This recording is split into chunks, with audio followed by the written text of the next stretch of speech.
नमस्कार दोस्तों, मैं सुप्रिया स्वागत करती हूँ आपका डिकोड एग्जाम के डेली करंट अफेयर की क्लास में।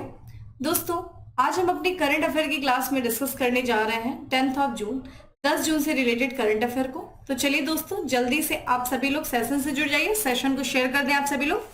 और डेली करंट अफेयर की जो पीडीएफ है दोस्तों, वो आपको टेलीग्राम ग्रुप पे अवेलेबल की जाती है। तो उम्मीद कर रही हूँ आप सभी लोग डेली जो है करंट अफेयर की पीडीएफ को डाउनलोड कर रहे होंगे, अपनी शॉर्ट नोट्स बना रहे होंगे, और साथ ही साथ अपने जिस भी चीज की आप प्रिपरेशन कर रहे हैं दोस्तों, देखिए उसमें करंट अफेयर का बहुत ही ज्यादा इंपॉर्टेंस है। ठीक है, आज के हर एग्जाम में करंट अफेयर्स का वेटेज क्वेश्चन बढ़ते जा रहे हैं। तो कोशिश करिए आप लोग डेली रेगुलर जो है करंट अफेयर की क्लास को फॉलो करिए, रेगुलर अपनी शॉर्ट नोट्स बनाइए, रिवीजन करिए। चलिए स्टार्ट करते हैं अपनी क्लास। उसके पहले कहना चाहूंगी कि जल्दी से चैनल को सब्सक्राइब कर लीजिए और बेल आइकन को प्रेस कर लीजिए। इससे आपको चैनल से रिलेटेड हर क्लास की वीडियो का प्रॉपर नोटिफिकेशन मिलेगा और आपकी कोई भी क्लास मिस नहीं होगी। स्टार्ट करते हैं दोस्तों अपनी क्लास, जिसमें हमारा सबसे पहला प्रश्न है कि निम्न में से किस देश के लिए भारत के पहले अंतरराष्ट्रीय क्रूज जहाज एमवी एम्प्रेस रवाना की गई है। तो ये देखिए, भारत का पहले जो है अंतरराष्ट्रीय क्रूज जहाज है। ठीक है, क्रूज है ये जहाज, और ये अंतरराष्ट्रीय जो कि एक देश से दूसरे देश को जाएगी। और यहाँ पे इस जहाज का नाम क्या है? MV Empress. ठीक है, ध्यान रखिएगा। और ये किस देश के लिए रवाना की गई है? तो ध्यान रखिएगा, ऑप्शंस आप देख रहे हैं। और देखिए आंसर जिन्हें पता हो साथ में आंसर करते रहा करिए। और इसका correct answer is B, Sri Lanka. ठीक है, श्रीलंका के लिए रवाना की गई है भारत की पहली अंतरराष्ट्रीय इंटरनेशनल क्रूज शिप। और यहाँ पे हम बात करें किसके द्वारा किया गया है, तो केंद्रीय पत्तन पोत परिवहन मंत्री श्री सर्बानंद सोनोवाल ने चेन्नई, ठीक है, चेन्नई कैपिटल है तमिलनाडु की, वहां से इन्होंने 5 जून 2023 को भारत के पहले अंतरराष्ट्रीय क्रूज जहाज एमवी एम्प्रेस को चेन्नई से श्रीलंका के लिए रवाना किया है। ठीक है, चेन्नई से श्रीलंका के लिए रवाना हुई है, नाम ध्यान रखिएगा। और इसके साथ ही देखा जाए, चेन्नई में इसके साथ ही अंतरराष्ट्रीय क्रूज पर्यटन टर्मिनल की शुरुआत हो गई, जिसे देखिए ये जो अंतरराष्ट्रीय पर्यटन का जो टर्मिनल बना है अंतरराष्ट्रीय क्रूज पर्यटन का, ये कितनी लागत पे बना है दोस्तों? तो 17.21 करोड़ की लागत से इसे तैयार किया गया। कहाँ पे? ये चीज इंपॉर्टेंट है, तो ये चेन्नई में, ठीक है, जहां से इस जहाज को रवाना किया गया है। इसके साथ ही देखा जाए तो देश में यानी कि भारत में आधुनिक क्रूज पर्यटन और नौवहन व्यापार का आगाज हो गया। इसके यहाँ पे देखा जाए, यह क्रूज सेवा जो है 2022 में पहले अतुल्य भारत अंतरराष्ट्रीय क्रूज सम्मेलन के दौरान चेन्नई बंदरगाह और waterways leisure tourism private limited के बीच घरेलू और अंतरराष्ट्रीय क्रूज सेवा शुरू करने के लिए हुए सहमति ज्ञापन का परिणाम है। तो देखा जाए किनके बीच, एक तो चेन्नई बंदरगाह और साथ ही साथ हम देखें तो waterways leisure tourism private limited के बीच एक समझौता हुआ था, ठीक है, क्रूज सेवा शुरू करने का। और इसी के समझौते के तहत इस क्रूज सेवा को क्या किया गया दोस्तों? शुरू किया गया है। यहाँ पे हम बात करें घरेलू और अंतरराष्ट्रीय क्रूज सेवा शुरू करने के लिए चेन्नई पोर्ट और मेसर्स वाटर, जिसके बारे में हम लोगों ने अभी बात किया, ठीक है, ये वही लाइन रिपीट है, तो ध्यान रखिएगा इसके बारे में। तो ये चेन्नई से, ठीक है, श्रीलंका की तरफ भारत की पहली अंतरराष्ट्रीय क्रूज सेवा शुरू की गई है। आते हैं दोस्तों अपने अगले प्रश्न पे, जो कि दिन से संबंधित है। ठीक है, देखिए एग्जाम में आपके डेज पूछे जाते हैं और उसके साथ उसकी थीम भी पूछी जाती है। और यहाँ पे आज का हमारा जो सेकंड क्वेश्चन है वो है कि हाल ही में कब विश्व महासागर दिवस मनाया गया है? तो विश्व महासागर दिवस दोस्तों कब मनाया गया? ऑप्शंस आप देख रहे हैं, कमेंट बॉक्स में आंसर करते रहा करिए साथ में।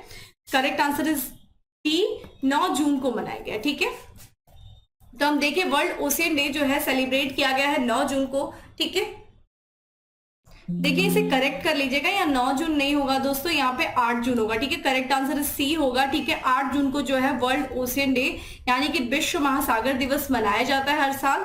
ठीक है, तो 8 जून को ये मनाया जाता है। और इस दिवस का उद्देश्य क्या है दोस्तों? तो ये चूंकि महासागर दिवस है, तो महासागर का जो महत्व है, ठीक है, ओशियन का जो महत्व हमारे जीवन में है, उसके प्रति लोगों को जागरूक करना।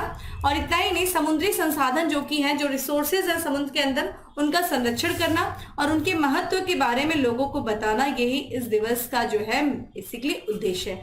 अगर हम दिवस के थीम की बात करें, विषय की बात करें, तो क्या था? Planet ocean tides and changing. ठीक है, ये इसका क्या है? थीम है। इसे देखा जाए, इस दिवस को मनाए जाने का जो प्रस्ताव रखा गया था वो किसके द्वारा रखा गया था? तो कनाडा के अंतरराष्ट्रीय महासागर केंद्र है और कनाडा के महासागर संस्था, इसके द्वारा जैसा कि 1992 में रियो डी जेनेरियो ब्राजील में पृथ्वी शिखर सम्मेलन जो हुआ था दोस्तों, उसी दौरान ये प्रस्ताव इस संस्था के द्वारा रखा गया था कि सागर के महत्व के बारे में लोगों को बताने के लिए, जागरूक करने के लिए जो कि एक दिवस मनाया जाना चाहिए। और इसी आधार पे आगे चल करके, ठीक है, 2008 में संयुक्त राष्ट्र के द्वारा जो है इस दिवस को मनाए जाने की शुरुआत की गई। ठीक है, तो ध्यान रखिएगा विश्व महासागर दिवस कब मनाया गया दोस्तों, 8 जून को। और इस साल की थीम क्या है, ये इंपॉर्टेंट है। इसी के साथ हम एक अन्य दिवस की भी बात कर लेते हैं। देखिए, ब्रेन ट्यूमर जो होता है, ठीक है, उसके बारे में लोगों को जागरूक करने के लिए हर साल जो है 8 जून को विश्व मस्तिष्क ट्यूमर दिवस भी मनाया जाता है। ठीक है, तो 8 जून को एक दिवस और मनाया जाता है, वर्ल्ड ब्रेन ट्यूमर डे मनाया जाता है। थीम की बात किया जाए तो इस साल की थीम क्या है दोस्तों, protect yourself, keep away from stress. ठीक है, तो स्ट्रेस से दूर रहिए, खुद को प्रोटेक्ट करिए, यही इस साल की थीम रही है। किसकी दोस्तों, वर्ल्ड ब्रेन ट्यूमर डे की, और ये 8 जून को ही सेलिब्रेट किया जाता है। ठीक है, आते हैं हम अगले प्रश्न पे। उसके पहले कहना चाहूंगी कि देखिए, अभी तक हम लोगों ने और भी दिवस की बात किया जून में, तो आप मुझे बताइए कि और कौन कौन से दिवस हम लोगों ने इस दौरान जो है डिस्कस किया था। कमेंट बॉक्स में बताइए कौन कौन से इंपॉर्टेंट डेज थे जो अभी हम लोगों ने अपनी लास्ट क्लास में बात किया था। यहाँ पे हम तीसरे प्रश्न की तरफ बढ़ते हैं कि किस राज्य सरकार ने बेघर बुजुर्गों को आश्रय देने के लिए एल्डर लाइन सेवा शुरू किया है। बहुत इंपॉर्टेंट ये क्वेश्चन है, मैं बताऊंगी क्यों इंपॉर्टेंट है दोस्तों एल्डर लाइन सेवा, जो बेघर बेरोजगार, ठीक है, बुजुर्ग हैं, ठीक है, उनको आश्रय देने के लिए। तो ये देखिए उत्तर प्रदेश सरकार के द्वारा शुरू किया गया है। तो ये क्वेश्चन करंट अफेयर होने के साथ ही साथ क्या है, यूपी स्पेशल भी हो जाता है। ठीक है, तो उत्तर प्रदेश समाज कल्याण विभाग के द्वारा एक एल्डर लाइन सेवा शुरू किया गया है। और ये एल्डर लाइन जो कि टोल फ्री, इसका नंबर क्या है, कॉल टोल फ्री जो नंबर है ये इंपॉर्टेंट है 15, ठीक है, 14567। ध्यान रखिएगा, कभी कभी से ये नंबर भी पूछा गया एग्जाम में, तो ये भी आपसे पूछा जा सकता है। देखिए, वहां के ये जो समाज कल्याण राज्य मंत्री हैं उत्तर प्रदेश के, असीम अरुण, ठीक है, उन्हीं के द्वारा जो है ये एल्डर लाइन सेवा शुरू करने का सुझाव दिया गया था। और इन्हीं के ही द्वारा जो उत्तर प्रदेश की पहली आपातकालीन हेल्पलाइन थी, ठीक है, जिसका नंबर क्या था दोस्तों 112, उसको भी शुरू करने की सुझाव जो है असीम अरुण के ही द्वारा दिया गया था, जो कि उत्तर प्रदेश के समाज कल्याण राज्य मंत्री हैं। हेल्पलाइन का उद्देश्य क्या है दोस्तों, जो निराश्रित है, यानी कि जिनका कोई सहारा नहीं है, जिनका कोई आश्रय नहीं है, ऐसे वृद्ध व्यक्तियों को बचाना। और इतना ही नहीं, सिर्फ बचाना बल्कि उनके आश्रय की भी व्यवस्था करना, यानी कि वृद्धाश्रम में उन्हें आश्रय प्रदान करना, यही इस हेल्पलाइन का बेसिकली उद्देश्य है। ठीक है, तो एल्डर हेल्पलाइन शुरू किया गया है उत्तर प्रदेश समाज कल्याण विभाग द्वारा। नंबर क्या है दोस्तों, तो 14567। ठीक है, आइए कुछ और भी योजनाओं के बारे में बात कर लेते हैं जो भी उत्तर प्रदेश सरकार के द्वारा शुरू किया गया है।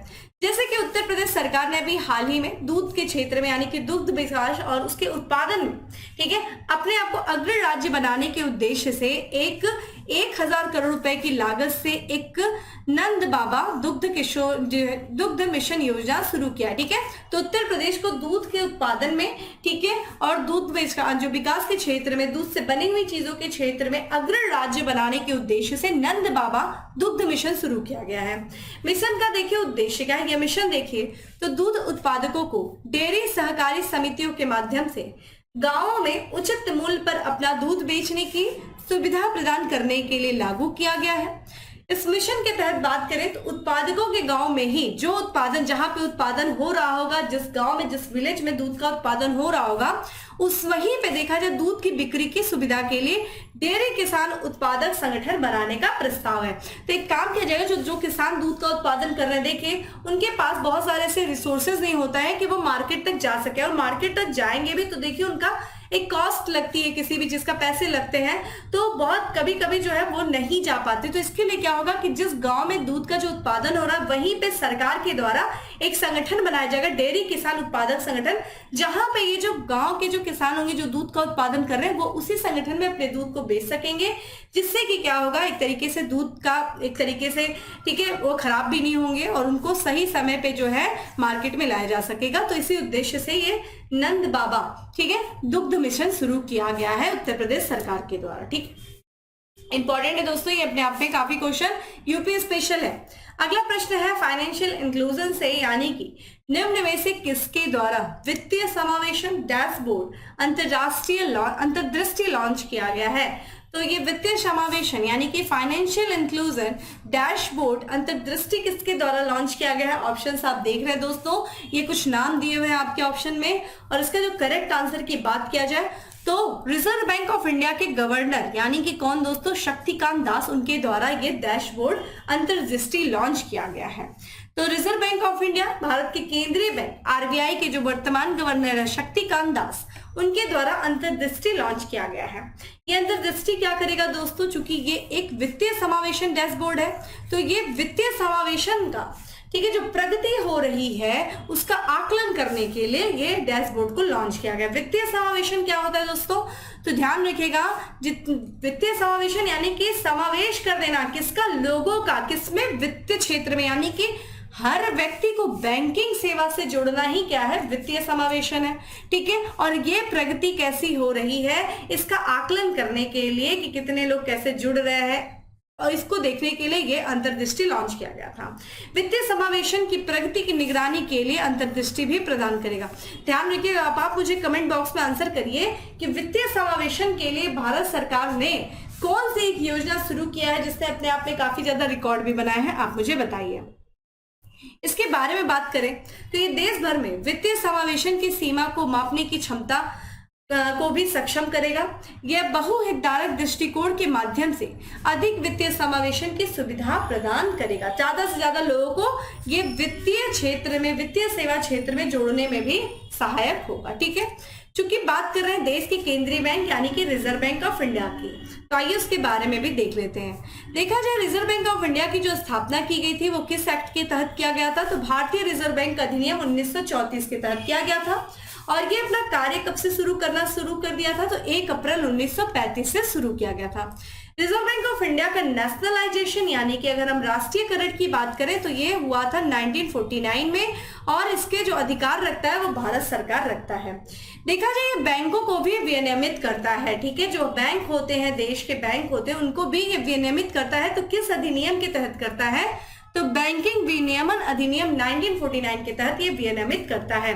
ध्यान रखिएगा, बैंकों का बैंक कहा जाता है रिजर्व बैंक ऑफ इंडिया को। ये डायरेक्ट जो है ग्राहकों को जो है ये डील नहीं करता है, ये बैंकों को डील करता है। अगर आपसे ये भी प्रश्न पूछा जा सकता है कि बैंकों का बैंक किसे कहते हैं, तो वो रिजर्व बैंक ऑफ इंडिया को कहते हैं। इसका मुख्यालय दोस्तों देखिए मुंबई में है, और वर्तमान में जो इसके गवर्नर है वो शक्तिकांत दास। ठीक है, अगले प्रश्न की तरफ बढ़ते हैं। नेक्स्ट क्वेश्चन है हमारा कि निम्नलिखित में से कौन सा राज्य खाद्य सुरक्षा सूचकांक में बड़े राज्यों में शीर्ष पे। ठीक है, ये जो खाद्य सुरक्षा सूचकांक है वो राज्यों को बांटता है, बड़े राज्य, छोटे राज्य और केंद्र शासित प्रदेश। उसमें शीर्ष स्थान पे कौन सा राज्य है आपसे पूछा जा रहा है बड़े राज्यों में, तो ध्यान रखिएगा दोस्तों, केरला। ठीक है, खाद्य सुरक्षा सूचकांक में देखा जाए केरला जो है बड़े राज्यों में शीर्ष पर है। तभी हाल ही में देखा जाए केंद्रीय मंत्री डॉक्टर मनसुख मांडविया ने विश्व खाद्य सुरक्षा दिवस 2023 के अवसर पर 5वें राज्य खाद्य सुरक्षा सूचकांक का अनावरण किया। कमेंट बॉक्स में बताइए विश्व खाद्य सुरक्षा दिवस कब मनाया गया था। इसमें जो कि बड़े राज्यों में केरल जो है शीर्ष स्थान पे रहा है खाद्य सुरक्षा सूचकांक में, उसके बाद पंजाब का स्थान था, फिर तमिलनाडु का स्थान था। छोटे राज्यों की बात की जाए तो गोवा जो है ये शीर्ष पे आता है, फिर मणिपुर और सिक्किम है। वही केंद्र शासित प्रदेश में जम्मू कश्मीर जो है वो खाद्य सुरक्षा सूचकांक में टॉप पर रहा है, फिर दिल्ली है, फिर चंडीगढ़ है। ठीक है, सूचकांक में देखा जाए तो खाद्य सुरक्षा के 6 विभिन्न पहलुओं में राज्य और केंद्र शासित प्रदेश जो है उनके प्रदर्शन का मूल्यांकन किया है। उन्होंने rapid food testing kit portal भी शुरू किया है। ठीक है, ये चीज ध्यान रखिएगा। आइए केरल से रिलेटेड कुछ और भी तथ्य देख लेते हैं जो हाल फिलहाल में चर्चा में थे, जैसे कि अपनी खुद की इंटरनेट सेवा शुरू करने वाला देश का पहला राज्य बना कौन दोस्तों, केरल। वही देखा जाए यूबीआई ग्लोबल ने राज्य के स्टार्टअप मिशन को दुनिया के नंबर 1 सार्वजनिक व्यापार इंक्यूबेटर के रूप में दर्जा दिया है। किसे दोस्तों, केरल राज्य के। ठीक है, यहाँ स्टार्टअप होना चाहिए, स्टार्टअप हो गया। राज्य सरकार ने एक पंचायत में एक खेल मैदान परियोजना शुरू किया है। किस राज्य सरकार ने दोस्तों, केरल ने। ठीक है, आते दोस्तों अगले प्रश्न पे। भारत और किस देश की नौसेनाओं के बीच एकता अभ्यास का छठा संस्करण आयोजित किया गया? तो एकता अभ्यास का छठा संस्करण भारत और किस देश की नौसेनाओं के बीच में आयोजित किया गया, पूछा जा रहा है आपसे दोस्तों। तो करेक्ट आंसर इज मालदीव। ये देखिए, इसका आयोजन अभी चल रहा है, ठीक है। तो भारतीय नौसेना के गोताखोर और समुद्री कमांडो, ठीक है, 4 जून से लेकर के 3 जुलाई तक मालदीव राष्ट्रीय रक्षा बल के साथ अभ्यास एकता के छठे संस्करण के लिए मालदीव में है। ध्यान रखिएगा, एकता जो कि भारत और मालदीव के बीच में होने वाला एक नौसैनिक अभ्यास है। इस साल इसका छठा संस्करण आयोजित किया जा रहा है। कहाँ पे आयोजित किया जा रहा है? मालदीव में ही किया जा रहा है। यहाँ पे देखिए, ड्राइविंग और सस्पेंशन, ठीक है, सस्पेंशन ऑपरेशंस में इंटरऑपरेबिलिटी बढ़ाने के लिए दोनों सेनाओं के बीच वार्षिक अभ्यास आयोजित किया जाता है। अगर हम 5वें संस्करण की बात करें, जो कि सितंबर 2022 से लेकर के अक्टूबर 2022 तक आयोजित किया गया था, रक्षा बल के प्रमुख मेजर जनरल अब्दुल्ला शमाल ने भारतीय नौसेना प्रशिक्षण टीम को प्रमाण पत्र सौंपे थे, ठीक है, ये चीज ध्यान रखिएगा। आइए कुछ और भी अभ्यास के बारे में बात कर लेते हैं जो इंपॉर्टेंट है, जैसे कि सिंगापुर सेना और भारतीय सेना के बीच मार्च 2023 में अभ्यास बोल्ड कुरुक्षेत्र का आयोजन हुआ। कहाँ हुआ था? जोधपुर में हुआ था। तो राजस्थान के जोधपुर शहर में एक बोल्ड कुरुक्षेत्र का आयोजन किया गया था सिंगापुर सेना और भारतीय सेना के बीच में। अगली बात करें दोस्तों, तो अल मुहद अल हिंदी 2023 अभ्यास भारत और देश के बीच में आयोजित किया गया, किसके? सऊदी अरब, ठीक है। वही बात करें, भारतीय सेना ने मांडला हाई एल्टीट्यूड फायरिंग रेंज में बुलंद भारत अभ्यास का आयोजन किया। कहां दोस्तों? अरुणाचल प्रदेश में, ठीक है। अगला है, भारत और देश की नौसेना ने मई 2023 में समन्वित पेट्रोल कॉर्पेट यान के 35वें संस्करण का आयोजन किया। देखिए, तो ध्यान रखिएगा, ये कॉर्पेट जो अभ्यास है इसका 35वां संस्करण भारत और थाईलैंड के बीच में हुआ था, ठीक है। वही बात करें, भारतीय नौसेना ने किस देश की एयर सेल्फ डिफेंस फोर्स के साथ अभ्यास सैन्य मैत्री में भाग लिया? तो जापान, ठीक है। ये था इंपॉर्टेंट चीजें। अब बात करते हैं अगला प्रश्न की। अगला प्रश्न है हमारा कि कास्ट ऑफ लिविंग सर्वे 2023 के अनुसार प्रवासियों के लिए भारत का सबसे महंगा शहर किसे माना गया है? कॉस्ट ऑफ लिविंग, रहने के लिए जो सबसे महंगा शहर माना गया है दोस्तों, वो महाराष्ट्र की राजधानी मुंबई को माना गया है प्रवासियों के लिए। तो ये जो रिपोर्ट है मर्सर, ठीक है, कि कास्ट ऑफ लिविंग सर्वे के अनुसार देखा जाए, मुंबई जो है वो प्रवासियों के लिए भारत का सबसे महंगा शहर माना गया है। मुंबई की बात करें तो दोस्तों नई दिल्ली है, फिर बेंगलुरु है। ऐसे जो शहर है भारत में प्रवासियों के सबसे महंगी सूची में दूसरे और तीसरे स्थान पे आते हैं। मुंबई को देखिए, जो ओवरऑल रैंकिंग की बात करें तो ये वैश्विक रैंकिंग में मुंबई का 147वां स्थान है, जहां पे दिल्ली की बात करें, नई दिल्ली 169, चेन्नई 184, फिर बेंगलुरु है, फिर पुणे, ठीक है। अंतरराष्ट्रीय कर्मचारियों के लिए बात करें दोस्तों, सबसे महंगा शहर के हांगकांग है, ठीक है, फिर सिंगापुर आता है। तो ये ध्यान रखिएगा, कॉस्ट ऑफ लिविंग में मुंबई जो है प्रवासियों के लिए भारत में सबसे महंगा शहर है। अगला है, हाल ही में चर्चा में रहा पोलावरम परियोजना किस राज्य से संबंधित है? तो पोलावरम परियोजना किस राज्य से संबंधित है जो हाल फिलहाल में चर्चा में रही है दोस्तों? ये आंध्र प्रदेश से संबंधित है, ठीक है, आंध्र प्रदेश। तो आंध्र प्रदेश सरकार ने देखिए अभी हाल ही में ये बताया है कि जो पोलावरम परियोजना थी उसके पहले चरण को पूरा करने के लिए केंद्र सरकार आंध्र प्रदेश को 12,911 करोड़ रुपए की मंजूरी दे दी है, ठीक है। तो पोलावरम परियोजना, ये जो राशि है दोस्तों, इसकी स्वीकृति राशि में, ठीक है, डायफ्राम की दीवार के निर्माण के लिए 2,000 करोड़ रुपए भी शामिल है। तो ये जो दीवार थी दोस्तों, बाढ़ के कारण वो बह गई थी, ठीक है, जिसके निर्माण के पुनः निर्माण के लिए भी इस राशि को ऐड किया गया है। पोलावरम परियोजना देखिए, ध्यान रखिएगा, ये आंध्र प्रदेश में है और ये किस नदी पर है दोस्तों? तो गोदावरी नदी पर है। और ये एक निर्माणाधीन बहुउद्देशीय सिंचाई परियोजना है। कई उद्देश्यों को पूर्ति करने के लिए ये सिंचाई परियोजना बनाई जा रही है, गोदावरी नदी पर पोलावरम परियोजना, ठीक है, आंध्र प्रदेश के। बात करें दोस्तों आंध्र प्रदेश, तो आइए देख लेते हैं आंध्र प्रदेश। देखिए ये भारत का मैप खुला हुआ है, यहाँ पे आपको दिखाई देगा दोस्तों आंध्र प्रदेश, ठीक है, जिसकी एक लंबी तटीय सीमा है और बाकी राज्यों से इसकी सीमा जो लगती देखते हैं दोस्तों। यहाँ पे हम राज्यों की बात करें, तटीय सीमा तो बे ऑफ बंगाल से। राज्यों में देखा जाए दोस्तों तो ध्यान रखिएगा, एक केंद्र शासित प्रदेश और यहाँ पे जो है कौन है दोस्तों? पुडुचेरी का जो यनम क्षेत्र है वो यही है। बाकी उड़ीसा हो गया, छत्तीसगढ़, तेलंगाना, कर्नाटक और तमिलनाडु से अपनी सीमा साझा करता है। विशाखापट्टनम की दोस्तों बात करें, विशाखापट्टनम इसकी राजधानी है। राज्यपाल एस अब्दुल नजीर जो है वो यहाँ के राज्यपाल हैं। मुख्यमंत्री वाई एस जगनमोहन रेड्डी हैं। संसदीय क्षेत्र की बात किया जाए तो राज्यसभा में इसकी 11 सीटें हैं और लोकसभा में इसकी 25 सीटें हैं। वही विधानमंडल की दोस्तों बात किया जाए तो यहाँ पे 2 सदनी विधानमंडल है। विधान परिषद है जिसमें 58 सीटें हैं और यहाँ पे विधानसभा है 176 सीटें हैं। ठीक है, क्योंकि राष्ट्रीय उद्यान देख लेते हैं कौन कौन से यहाँ पे। तो वेंकटेश्वर राष्ट्रीय उद्यान है, ठीक है, पाली कोंडालू राष्ट्रीय उद्यान है, नागार्जुन सागर वन्यजीव अभ्यारण्य है, कोरिमा वन्यजीव अभ्यारण्य, ठीक है, रोलपाड़ू वन्यजीव अभ्यारण्य, कौंडिल्य वन्यजीव अभ्यारण्य। तो ये जो है नेशनल पार्क जो कि तमिलनाडु, माफ करिएगा, आंध्र प्रदेश में स्थित है। और ये देखिए मैं आपको इसलिए बताती हूँ साथ ही साथ जिससे कि आपका रिविजन हो सके। ठीक है, ये यहाँ से प्रश्न बनते ही बनते हैं आपके एग्जाम में। अगला है रक्षा मंत्री राजनाथ सिंह और किस देश के रक्षा मंत्री बोरिस पिस्टोरियस ने नई दिल्ली में प्रतिनिधि मंडल स्तर की वार्ता किया है। ठीक है, ऑप्शंस आप देख रहे हैं दोस्तों, इसका correct answer is a, Germany. ठीक है, तो भारत और जर्मनी ने द्विपक्षीय रक्षा सहयोग को मजबूत करने की अपनी प्रतिबद्धता को फिर से पुष्टि किया है।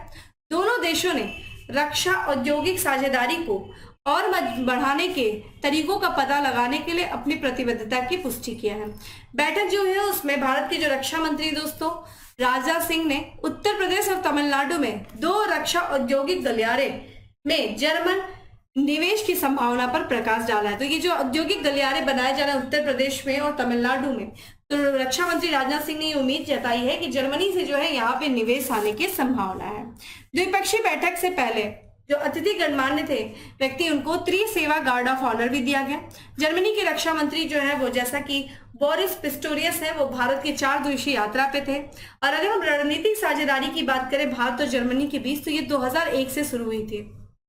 अब भारत और जर्मनी के बीच द्विपक्षीय रक्षा सहयोग समझौता जो हुआ था वो 2006 में जो है हस्ताक्षर किया गया था। ठीक है, तो ये चीज था।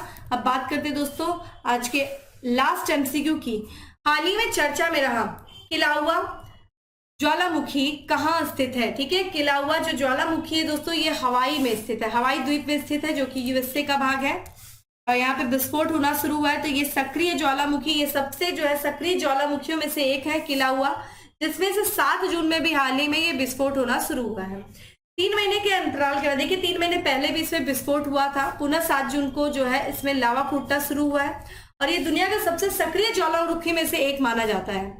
ठीक है, विस्फोट जो है शिखर कार्डेरा के ठीक है हेल्मा हुआ क्रेटर के भीतर हो रहा है। क्रेटर के भीतर जो विस्फोट गतिविधि क्षेत्र है वह हवाई ज्वालामुखी राष्ट्रीय उद्यान जो है जो कि हवाई द्वीप में है उसमें हो रहा है। अगर हम किलाउआ हवाई का बात करें तो ये ध्यान रखिए कि ज्वालामुखी की बात किया जाए तो ये हवाई का दूसरा सबसे बड़ा ज्वालामुखी है और ये सितंबर 2021 से पिछले दिसंबर तक फूटा, फिर जनवरी में फिर से फूटा और फिर देखिए उसके 61 दिन बाद जो है 61 दिन तक चला, पूरा 3 महीने के बाद फिर से इसमें विस्फोट जो हुआ है। ठीक है, तो ये किलाउआ जो है ये हवाई का दूसरा सबसे बड़ा ज्वालामुखी है। ठीक है, तो चर्चा में है ये, तो आपसे पूछा जाता है मैच द फॉलोइंग करके भी पूछ देता है। तो चलते हैं दोस्तों आज के अब हम फैक्ट्स ऑफ द डे पे, जिसमें सबसे पहला फैक्ट है कि भारतीय मूल की वैज्ञानिक जिन्हें डच विज्ञान में सर्वोच्च सम्मान स्पिनोजा अवार्ड से सम्मानित किया गया, क्या नाम है? ठीक है, इनका नाम है जाइता। ठीक है, जाइता गुप्ता। वहीं सहारा इंडिया कंपनी का अधिग्रहण किया गया है किसके द्वारा? स्टेट बैंक ऑफ इंडिया के द्वारा। पश्चिम बंगाल का राज्य चुनाव आयुक्त नियुक्त किया गया है किसे दोस्तों? राजीव सिन्हा को। और युगांडा में भारत का राजदूत नियुक्त हुए हैं कौन दोस्तों? उपेंद्र सिंह रावत हुए हैं। ठीक है, वही बात करें भारत के सबसे वैल्यूएबल ब्रांड का खिताब मिला है किसे दोस्तों? टाटा ग्रुप को मिला है। तो दोस्तों ये था आज का हमारा करंट अफेयर। उम्मीद करती हूँ आपको अच्छा लगा है। अच्छा लगा है दोस्तों तो लाइक कर दीजिएगा, ज्यादा से ज्यादा लोगों को शेयर कर दीजिएगा। और इसके साथ ही डेली करंट अफेयर की जो पीडीएफ है दोस्तों वो आपको टेलीग्राम ग्रुप पे मिल जाएगी, जिसका लिंक आपको डिस्क्रिप्शन बॉक्स में दिया हुआ है। जाइए डाउनलोड करिए और ना सिर्फ डाउनलोड करिए बल्कि लग जाइए अपने ठीक है प्रिपरेशन में। चलिए फिर मिलेंगे दोस्तों अगले सेशन में, तब तक के लिए bye, have a good day, stay safe and stay happy.